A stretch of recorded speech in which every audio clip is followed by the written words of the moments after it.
YouTube Qué Golazo family, please like and subscribe this video as we discuss the World Cup draw preview, which begins now. Hey everybody, the World Cup draw closes in and Jonathan Johnson and James Ben join to discuss possible scenarios, the competitive margin between the favorites and everybody else, and of course, still breaking down the host nation and the social and political issues behind it. The World Cup draw preview and so much more around it begins right now. Hey everybody, welcome to Qué Golazo. Thank you so much for being with us. Qué Golazo Pod on Twitter, youtube.com/Qué Golazo, and of course CBS Sports and your CBS Sports app. Right then, the World Cup draw is upon us as almost, I say almost because we still have some playoff games, everything is almost set for the competition in November. And joining me, of course, CBS Sports' very own dynamic duo, James Bench. How are you, buddy? I'm very well. I'm buzzing for this. I feel like this international break has flown by and brought us lots of drama, and like it's probably not going to disappoint tomorrow. Let's hope not. Jonathan Johnson, how is it? Do you feel the same? Hey there, guys. Great to be on. Yeah, very much looking forward to this. I mean, I think it's always one of those moments that everyone looks forward to when you start to get hyped up for a World Cup. Is just after you've had the draw, you know what some of the groups are going to look like. Obviously, we won't know all of them this time around, but you know, still pretty psyched to be getting to tomorrow and actually getting some of these teams drawn together. Absolutely. And make sure to follow both these fine gentlemen's content on CBS Sports, of course, regarding the preview to the World Cup and so much more.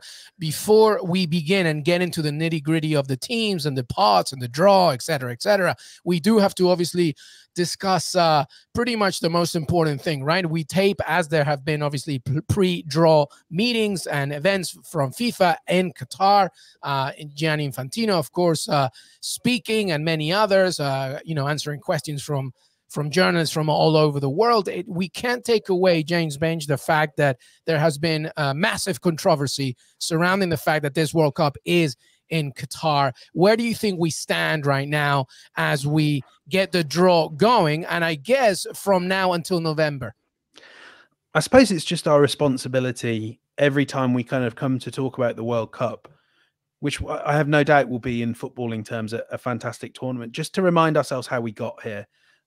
Obviously, in part, that is about talking about the corruption within FIFA back when the decision was made. But really, you know, we need to remind the world every time we talk about this World Cup that it has come at a huge cost. Estimates that I believe the Guardian had last year of 6,000 deaths building these stadiums, building these World Cups. We will never know. It is incredibly dispiriting and depressing seeing how many people have died kind of to a shrug from the Qatari authorities, who have, of course, have come out fighting that and will make claims, debatable claims, about how the World Cup has helped them move on and develop. But look, this World Cup, this event, which will doubtless be a spectacular footballing event, has come at a real cost, and we can never not talk about that, and we can kind of never allow it to just be sports washing the reputation of Qatar. And so we do have to always talk about it, and people get bored about hearing it on podcasts, but you're going to keep hearing it from me and from everyone else here. Yeah, I agree with Benj that I think it's definitely not going to let us down in terms of the football action, but it is important to remind ourselves sort of every step of the way, you know, how this has come into being. I mean, I'd counter as well, you know, Benj is saying about how, you know, there was a lot of corruption rife within FIFA sort of years ago when the vote was made. It still seems that there's a lot of corruption, you know, rife within FIFA. I mean, you look at some of the comments that have come out in sort of the preamble meetings before the draw, you know, and there's been a lot of sort of disappointing, you know, stuff put out there. No, you know, no fewer guilty than Infantino himself and some of the stuff that he said, you know, ahead of this draw. So, you know, while, you know, I expect that people will still be very vocal about, you know, potentially boycotting this tournament, wanting to see, you know, more examples set by the likes of Kylian Mbappe, who it's my understanding refused an invitation to be there for the draw, and obviously plays for Qatari-owned PSG as well. But, you know, I think it is important that we don't lose sight of, you know, everything that has been reported over the years, like Benj was saying, in the build up to this tournament, and the cost in human terms, not necessarily in financial terms, that has gone towards this. Yeah, absolutely. And to both your points, and James Bench, as you started this, as we celebrate the game, because literally that's why these fans, and all of us included, are so invested, because we love this game, specifically from an international component, the historical connotations that the World Cup brings. This one, we have to continue discussing, obviously, the controversy that surrounds behind getting this done in the first place. Let's move on here, because we need to set the scene, as the World Cup draw is on Friday, of course. First of all, it's good to have the three of us, I feel, when to discuss this particular topic. CBS Sports being a US-based platform, of course. Concacaf has been a major talking point. We have In Soccer We Trust, as Heath and Jimmy said goodbye to us and moved with Charlie Davis to better things, I guess, as the USMNT returns to the World Cup as well. But also, Mexico and Canada. Mexico, with all the drama, they reached the same amount of points as Canada in qualifying as well. So that's 28 each. So it's Canada, Mexico, the USMNT, who came third, losing to Costa Rica, who have that playoff spot, by the way. So Jonathan Johnson, let's begin with you. Let's get a non-North American point of view on CONCACAF. How do you see about it? It's, not just the USMNT, but the chances of the ones that have already qualified: Canada, Mexico, and the US. Well, first of all, really excited to see Canada at a World Cup. I think they've got some brilliant players in the current squad. Really excited to see what Jonathan David can do at an international tournament. Same with Alphonso Davies as well. I think as well, sort of in terms of the bigger picture, I'm really keen to see how Canada, Mexico, and the USMNT perform in Qatar, because it'll be an indicator as to who might be the strongest out of all of them, when, of course, the World Cup is partially on home soil in 2026, when it's split between the three countries. So that's definitely something that's going to interest me. I did sort of find it a bit amusing, the way that this qualification has been celebrated, over in the States. Of course, it's a huge deal. It's great to have the US going back to a World Cup after missing out last time. I just felt it was done in sort of typical USMNT style, where it was left to be as dramatic as was possible, and still going through despite the loss to Costa Rica. I know it would have taken a massive goal differential for Costa Rica to have usurped them, but still, I think that at the beginning of qualification, the US probably would have been expecting themselves to be battling out with Mexico for the top spot, not losing out to Canada and Mexico and finishing third in the final of those automatic berths. I suppose Greg Berhalter would contend that, there's no reward for topping your group, and maybe we should argue that actually the teams that come through qualifying the best, especially in the Ocho and in South America, should be rewarded in some way. But he got there, he got the job done, and pretty much it was done with a game to spare, which is always a good sign in qualifying. I'm super intrigued by what this US team can do, because there's a lot of young talent there that I still can't quite see that it's fully blending into an 11. I think you still have big question marks about your goalkeeper. You've got big question marks about your striker. But other than that, there's some really nice spots, and the talent is there. And obviously we're looking, as JJ was saying, we're looking at all of this partly with a view to 2026. But Mexico, I haven't followed a huge amount of their progress, but I like the look of a lot of their squad. Edson Alvarez has been excellent with Ajax. I think Raul Jimenez, game by game, is looking more like the Raul Jimenez we remember. I guess there's always that curse with Mexico that they do produce a lot of technically excellent inside forwards. And maybe if you look at the squad, the defensive area looks a bit lacking. But they're good. They look like they're good to do what they always do and get to the second round and then lose, which is, I think they've done 8 times. Yeah, that's right. 8 consecutive appearances. And I think that's something worth mentioning once again. It's something that I talked about, the thing about El Tri, and you have a very good point about the USMNT, both of you. I called it, JJ, the celebration of the USMNT returning after losing to Costa Rica, like a wet fart. It was, kind of pleasing, as it leaves your body, but, there was a sentiment of wetness. But, definitely the sort of thing that Jimmy Conrad enjoys. But Benj, you bring a good point and something that I always think about, and it's not just the USMNT. I think about this about Mexico. I think about this about Canada, or outside of that sort of intersectional competition that they have against each other, they really haven't been tested. Like, really, like I want to see them face, European nations. I want to see tough African nations. I want a Canada to face a Tunisia, for example, who only conceded 2 goals in qualifying, or a Switzerland, who they're not that sexy, but they're very stingy. Mexico is an interesting one because, it's all about momentum for them. They need to reach their peak by the time November comes. And, I don't even know if Tata Martino will want to stick around all this time until November. You make a good point against Raul Jimenez, but I think Chicharito not being in this squad is a mistake. So there are many issues here. Having said all that, it's exciting to see a Canadian side return for the first time in 36 years. Mexico and USMNT return. So, it would be interesting. Let's move on. Jonathan Johnson, inter-confederation playoffs. Anything on this? Costa Rica against New Zealand, Australia or United Arab Emirates against Peru. And they're all going to be in June. And I think Peru's game is going to be on my birthday. So that'll be fun. Yeah, exactly. It's all pointing one way. Yeah, I mean, to be honest, I think if I'm looking at those games at this moment in time, I'm fearful for a few teams. Luckily for you, I'm not too fearful for Peru. I'm more thinking the likes of Australia, who I think have just been dreadful now for a long time. There's a lot of pressure building up, criticism of the federation, of Graham Arnold, who is the current Australian coach. And at this point in time, I mean, despite the fact that they go up against UAE before any potential matchup with Peru, it looks like a long shot, them getting through those 2 matches and booking their place in Qatar at this moment in time. We're talking about, one of probably the most dysfunctional teams that I've seen trying to qualify, and I don't know that I would fancy them if they did manage to make it into the World Cup. So I think that's definitely a positive for Peru.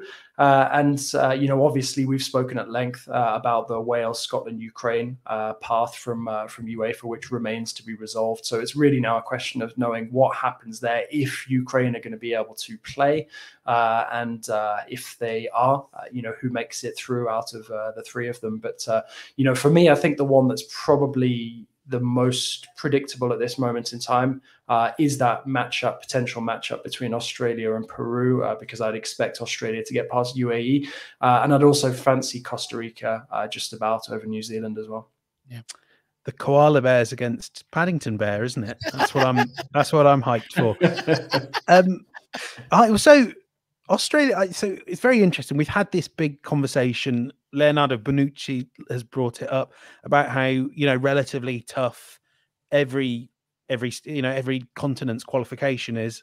Bonucci was talking nonsense saying UEFA's was particularly hard. But actually, if you kind of look at it, Asia has become a really tough place to get out of suddenly. 100%. Saudi Arabia, by virtue of, pretty much importing aging stars into their league system, you can see that they have become a much better national team, and that their own players have improved dramatically. And so finishing 3rd behind Saudi Arabia and Japan, that have always been good, that's like, it's not a shame. Obviously, it's pretty clear when you when you read the Australian press that they did not see this coming, and it is a bit of a crisis for them. But and the squad does not look anything like, the sort of 2010s, that sort of vintage of Cahill, or even before then, Kuhl, Viduka, all those guys. This isn't a vintage Australia squad, but I think that's the one that could be really, really fun and really interesting, aside from UEFA. And with that, we still have to say, we're talking about June as if it will happen. We really do not know. That is now fast approaching. I don't know that Ukraine will be able to field a team or how that team will work. And certainly, you could take that right the way down to Qatar if they make it. That, I think we almost just have to say, not a clue. But if it's Wales or Scotland that get through, two really good teams there that I think could get out of their groups. Yeah, no, a really good point, specifically about Ukraine. This is, things are way more important than this competition in terms of what's going on with them. But, June will happen in a blink of an eye. And who's to say if they can even field a team, as you said. I think Asia is kind of a mirror of what's going on all over. I think the thin margin between, the pot one favorites and everybody else is pretty thin. It's pretty competitive. We're going to get into that in a second. And yes, Australia and Peru did face each other in Russia in 2018. It was the last game of the group stages. Peru won. Australia have suffered, but I was looking at that African qualifiers and Ghana, who were a mess leading up to Nigeria, and look where Ghana are now. So I don't want to take anything for granted in this one. All right, so let's take a break here. When we come back, James Ben, Jonathan Johnson will discuss about the pots. Obviously, let's talk about the favorites, a pot by pot format, or who are the teams to avoid, I guess. Maybe have some fun with some group of death. We can do some simulator games. I don't know. We'll get to it, but there is a lot of excitement regarding the favorites, of course, the pot two teams who are no slouches, and we'll see how that goes. Jonathan Johnson, James Ben, me, World Cup draw preview. We'll be right back. Welcome back, everybody, to Qué Golazo. James Bench, Jonathan Johnson, World Cup draw preview. All right, boys. James Bench, Jaime Macias was with us a few days ago. A great journalist, obviously doing a lot of content here in the U.S., MLS en Español. He has his own podcast, Fútbol Infinito. He was part of the beIN Sports team, knows a lot, obviously, an encyclopedia, as Des Norris and I always call him, because he knows so much. But he did make a very good point about these. I'm sure you say the same things about me behind my back. Oh, all the time. Jaime Macias is the Ecuadorian James Bench. That's what I always say. But we have some very exciting pots here, obviously, and a lot of fun games to play ahead of the draw. And Jaime said, the pots have never been more evenly matched. And I agree. I think, the thin margins are crazy. Talk to me about the difference between the pot one favorites and everybody else, James. Yeah, I would agree with that, although I have to confess I haven't thought about it at great length, but I just kind of quickly got them up. And the interesting thing is, until I think 2014 was the last World Cup where you had seeds and then everyone else was sort of split by region. Obviously, we will still sort of see those regional splits so that you can only have a maximum of 2 European countries, and then, all the Asian countries, all the South American countries kept apart. So you kind of end up now with, in theory, that should kind of make it a little bit less likely that you get a group of death, because you have teams that are almost sort of tiered off. And yet, I think there's such a small margin between, say, a Mexico and right the way down to Cameroon. So the best team in pot 2, according to FIFA rankings, is Mexico. The best team in pot 4, Cameroon. Like, throw a blanket over those teams. I don't know which I'd rather face. I think there's a chance for multiple groups of death. I think, you keep doing the simulator, and I just think, my God, it could be anywhere. Sorry, Bench, to interrupt, but it's really tough, especially Senegal, pot 3. Senegal are no joke, and they're in pot 3. Ecuador, I'm telling you right now, everybody watch out for them, and they're in pot 4. So, I did a group of death, Bench, on HQ earlier, and and it was England, Germany, Senegal, Ecuador. That to me is tough. It's hard. Germany really, I think, kind of, if you go through pot by pot, you're definitely right that Germany, Senegal, and an Ecuador or Ghana, or Canada. Yeah. I mean, obviously you can't have Senegal and Ghana. They are really fiddly, and I think for whatever reason,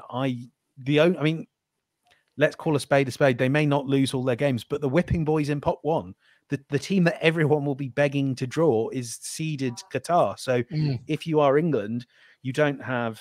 It won't be as easy as it would normally be, because they'll be the hosts and all that will help. Yeah. But you would want Qatar. They are probably, and if you look at the FIFA rankings, I think they are the second lowest ranked of the teams currently there. Only Ghana are below them.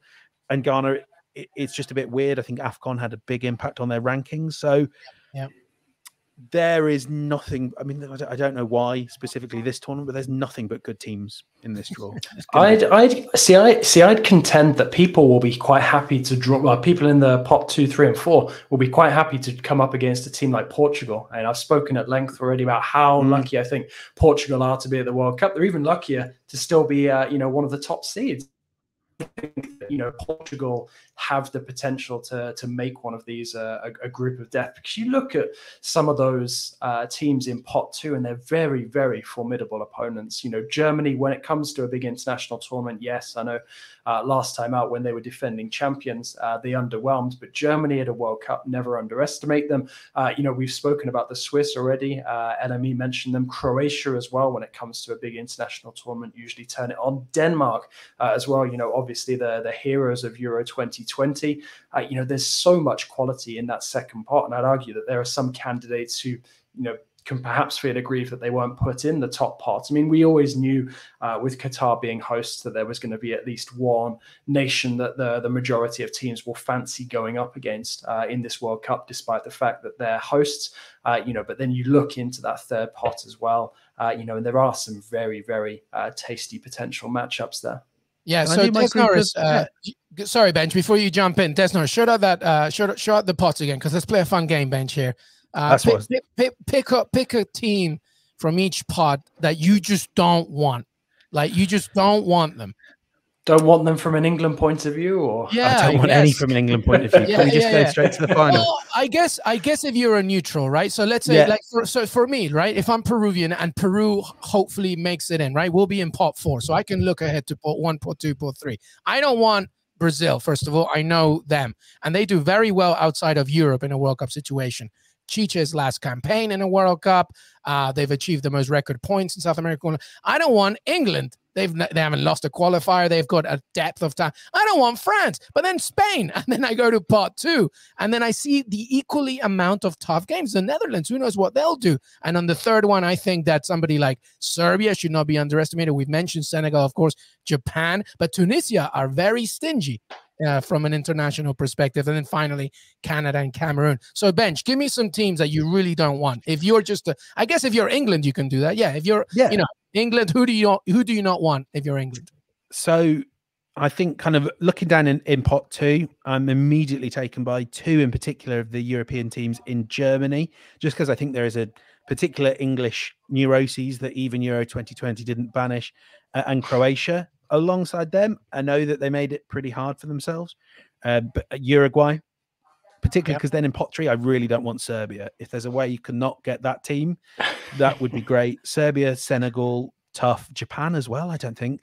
Then into pot 4, I think the ones you mentioned, LME, Cameroon, Ecuador, Ghana. I'm going to flip this on my head as well and kind of do what the pot teams will think as their ideal draw. Not least, Des Norris, you can cut from here. Ideal draw for a pot 1 team absolutely involves the USA. They're the team I'd want to draw ahead of Mexico. Then give me Korea. I think I would say that they're all good teams there, but they're possibly the least good.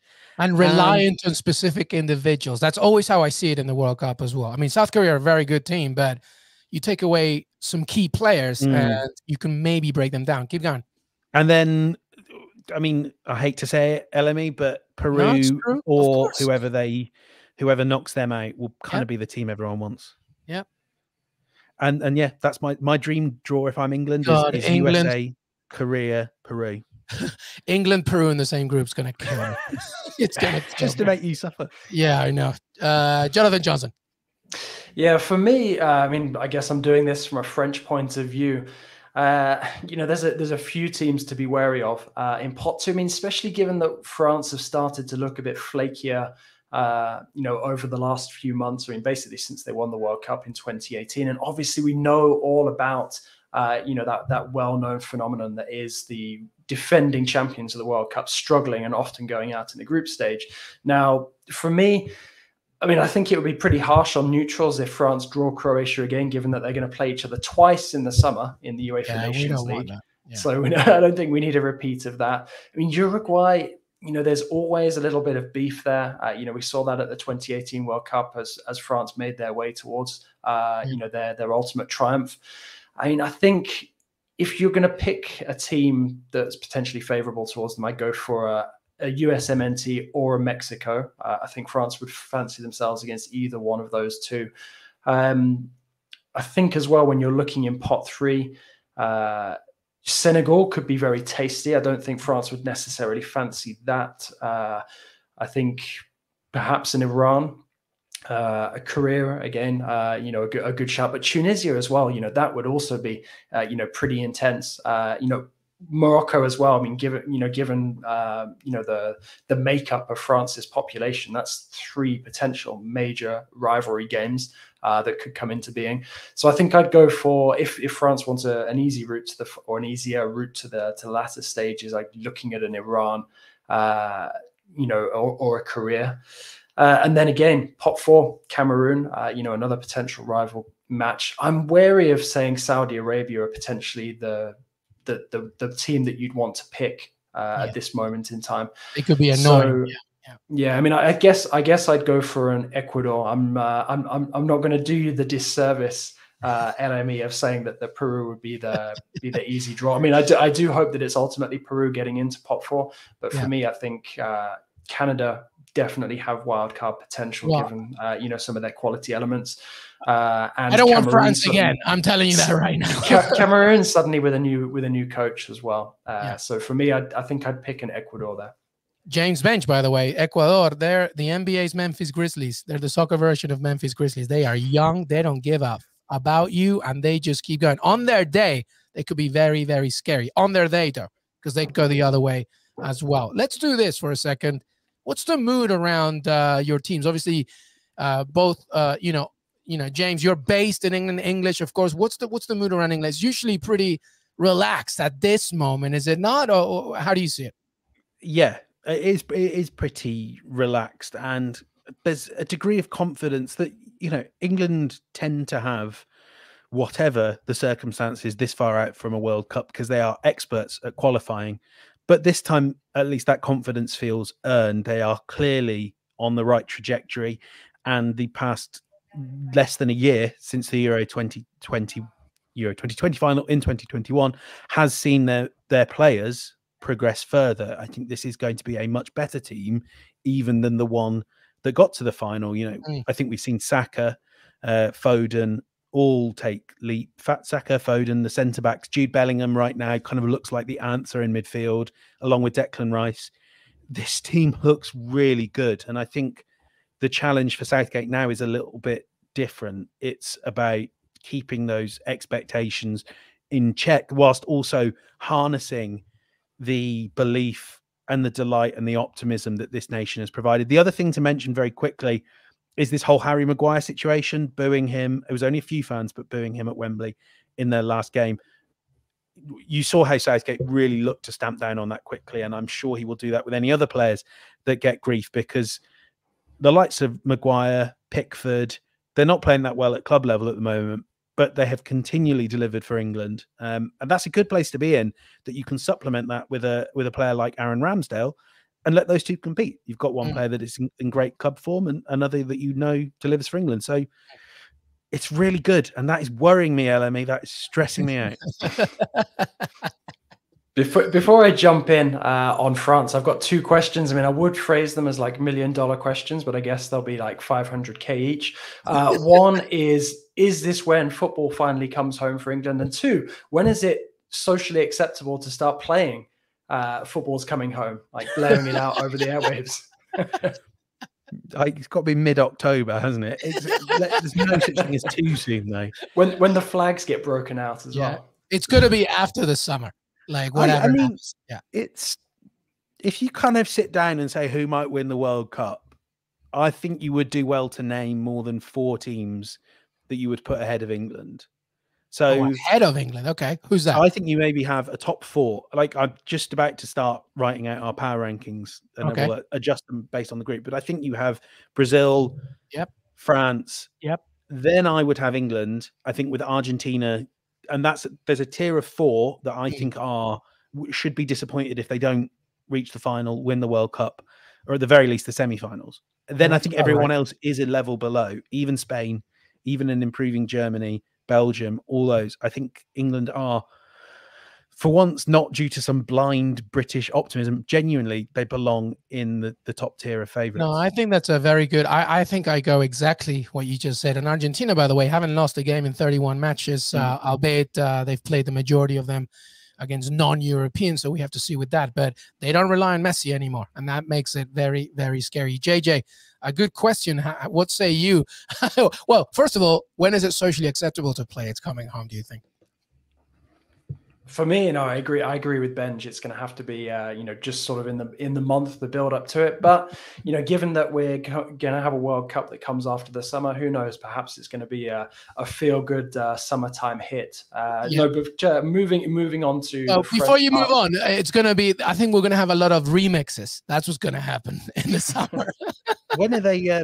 When is it socially acceptable to play that song from 2018? Was it the Ramone La Coupe? Whatever it's called. That one. Oh, that's your standard sort of like Friday night material. Like go out for a few drinks with the lads. Someone will request that at the bar, like along with some Daft Punk. Anyway, but it's funny though. I mean, on France, I mean, there was a sort of quite a fatalistic feeling after the embarrassment of the Euros. And sort of when you look at it or look back at it cold, obviously the capitulation against Switzerland, the way that it fell apart towards the end and forced them to go to penalties was disappointing, but no real shame to actually getting, eliminated by a very solid Swiss side. It was more the manner. But I think as well, that defeat has given France, this new hunger. I mean, obviously they're not going to be world and European champions at the same time unless they defend their crown in the World Cup and get another shot at it later on. But it's, it now feels like this French side got the wake-up call they needed. Deschamps has started to experiment with a lot of different systems, different players coming in. Jonathan Klaus coming in from Lens. I think that's a very good call, especially given that France seem to now play with a right wing back. And Kingsley Coman, as good as he was when he was experimented with in that position, I don't think he's going to cut it at an international tournament. So suddenly there's a feeling now around France that, well, we've gotten the worst of it out of our system. I think they will fancy themselves in the Nations League. We already saw them have success in that recently. And now when you've got somebody like Benzema back in the fold as well, Giroud's come back in to replace him through injury, still doing the business.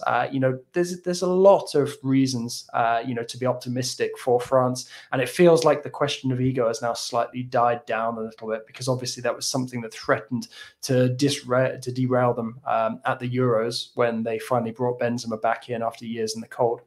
Yeah, let's not forget, by the way, pertaining to England, France, and all the big teams, that because this is in November, you won't have the psychological obstacle of players thinking, where am I going to play next or whatever? Who knows? Kylian where am I going to go on holiday? Yeah, exactly. Although it could really, I'm fascinated by how it's going to affect the first few months of this season. Like, for me, the prime example, if Wales get to the World Cup, would you sign Gareth Bale? Yeah, my theory here is he is basically, I don't mind. I don't think this is something we should judge him for, but he could just he might just not turn up really, like just train, just not really play games, not commit to challenges. So I kind of think, why sign him? He's not going to want to risk playing at the World Cup. Yeah, we'll just go. Are there any golf tournaments he can play in sort of in the build-up so that he gets in enough training? When's the Masters? That's in the spring, so he needs something else in the. Yeah, absolutely. My only point about Peru, by the way, obviously, aside from the fact that I hope that they make it to make it for a consecutive fifth spot appearance, and put themselves in this situation is amazing. We have no superstars. We don't have many players in Europe. None play in giant big clubs. So what Ricardo Gareca has done is amazing. And when he leaves, the inevitable exit of Gareca of Peru, there's going to be a lot of teams that should be interested. This is an incredible manager who's literally gotten gold out of stones. So, the fact that we're in this situation in the first place, fighting off Colombia, who are not at the World Cup, Chile and their golden generation, the last part, who are not at the World Cup, and only 2 points behind Ecuador in qualifiers is kind of an achievement. So that we'll see what happens there. All right. Well, that's it. Fantastic stuff from these two, Jonathan Johnson, John_LeGossip, and at James Bench. Let's have final thoughts before we say goodbye. You could go anywhere, perhaps. Who you think will win the World Cup. That could be an interesting. You don't have to do that one. But any final thoughts that perhaps we haven't mentioned? Jonathan Johnson. No, just really looking forward to seeing what actually gets thrown up, and I guess I'm going to go for violence. You know, push push the madness button and hope that we get a really, really crazy group. I love it.